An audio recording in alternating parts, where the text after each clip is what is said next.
নাটোরের নলডাঙ্গা উপজেলার পশ্চিম মাদনগর জোয়ানপাড়া এলাকায় জমি সংক্রান্ত বিরোধের জেরে গাছ কেটে বড় ধরনের ক্ষয়ক্ষতির অভিযোগ উঠেছে।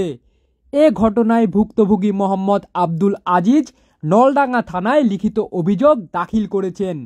অভিযোগে তিনি উল্লেখ করেন, 50 বছরেরও বেশি সময় ধরে ভোগ দখলীয় জমিতে লাগানো ফলদ গাছ 22 নভেম্বর বিকেল 4টার দিকে প্রতিপক্ষের কয়েকজন ব্যক্তি পরিকল্পিতভাবে কেটে ফেলেন। এতে তার প্রায় 4 লক্ষ টাকার ক্ষতি হয়েছে বলে তিনি দাবি করেন। তিনি আরও জানান, পরবর্তীতে 23 নভেম্বর সকাল 8টার দিকে মোহাম্মদ আমিনুল ইসলাম, ওসিমউদ্দিন, জালাল, আবু হানিফ, সেন্টুর রহমান, সালাম, বরকতুল্লাহ সহ অজ্ঞাত 5 জন ব্যক্তি তার গাছ কেটে ফেলে।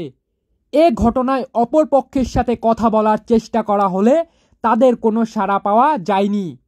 নলডাঙ্গা থানার অফিসার ইনচার্জ রফিকুল ইসলাম জানান, অভিযোগ পেয়েছি, তদন্ত সাপেক্ষে প্রয়োজনীয় ব্যবস্থা গ্রহণ করা হবে। আমি নিজ হাতে 32টা আম গাছ লাগাই এবং সে আম গাছ থেকে আম বিক্রয় করি, আবার নিজে খাই। দীর্ঘদিন আজ 55 বছর থেকে জমি আমার দখলে। ইতিপূর্বে তারা কোনোদিন বলে না যে জমি আমার কাগজপত্র আছে ভালো কি মন্দ।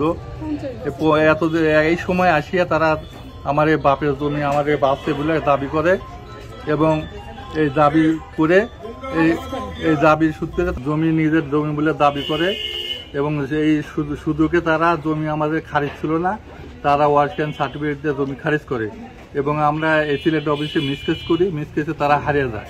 হারিয়ে যাওয়ার পরে তারা কোর্টে কেস দেয়। এই মতো অবস্থা কোর্টে কেস দেওয়ার পরে গতকাল তারা লোকজন সঙ্গভঙ্গ হাস্তান মাস্তান নিয়ে যায়, গাছ কাটা শুরু করে। আমি থানায় আসি, থানায় এসে অভিযোগ করি। থানায় এসে ওসি সাহেব বলে, আপনি চিন্তা করেন না, আমি পুলিশ পাঠায় দিয়ে গাছ কাটা বন্ধ করে দিচ্ছি, আপনি চিন্তা করেন না, চলে যান।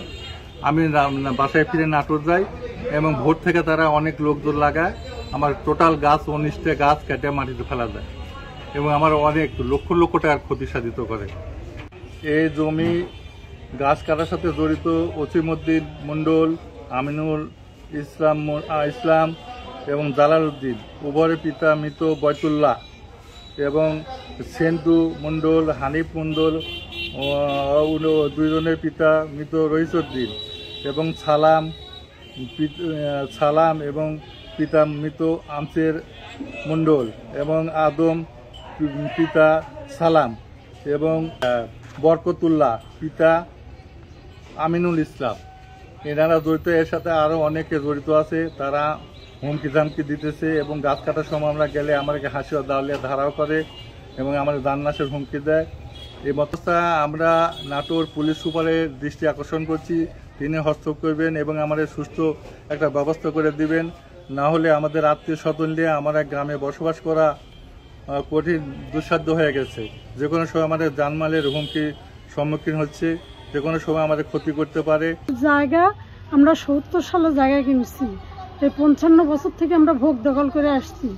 আর 28 বছর হচ্ছে গাছের বয়স। গাছ লাগাইছে আমরা, আমার হাজি সাহেব নিজে গাছ লাগাইছে। সেই গাছ হঠাৎ করে 3 মাস আগে আমি নুরেরা বলে যে আমারে গাছ, আমরা গাছ কেটে শস্য বুনবো, জায়গা আমারে, গাছও আমারে, জায়গাও আমারে গাছ কেটে আমরা শস্য বুনবো। তখন আমি বলি যে কি কারণে তোমরা আমারে গাছ কাটবে, হচ্ছে খবরদার আমারে গাছ কাটবে না।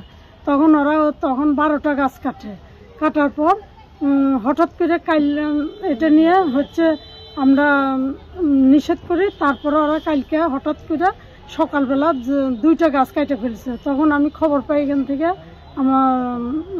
থেকে খবর যায় আমার কাছে যে গাছ কেটে ফেলছে। 2টা গাছ কাটার পরে আমরা এসে আমার মেয়ে, আমি, আমার দেবর যায় ওই ভিডিও করি কাটা গাছে। আর আমার তারা ধরেছে, হচ্ছে ভিডিও করছি কি কারণে, হাইসে নিয়ে তারা ধরেছে। তো পরে আমরা ওইখান থেকে তাড়াতাড়ি ওইখান থেকে সরে গেছি। পরের সঙ্গে তো আমি গডর করতে যাব না। তো পরে গাছকে আজকের দিনের মধ্যে ওরা ভোরবেলার থেকে শুরু করে 19টা গাছ কেটে ফেলছে। আমার 1 বিঘা জমির যা গাছ ছিল সম্পূর্ণ গাছ তারা কাটে মাটিতে মিশিয়ে দিছে। জায়গা, আমের বাগানের জায়গাটা আমাদের, দলিল কাগজপত্র সবকিছু আমাদের।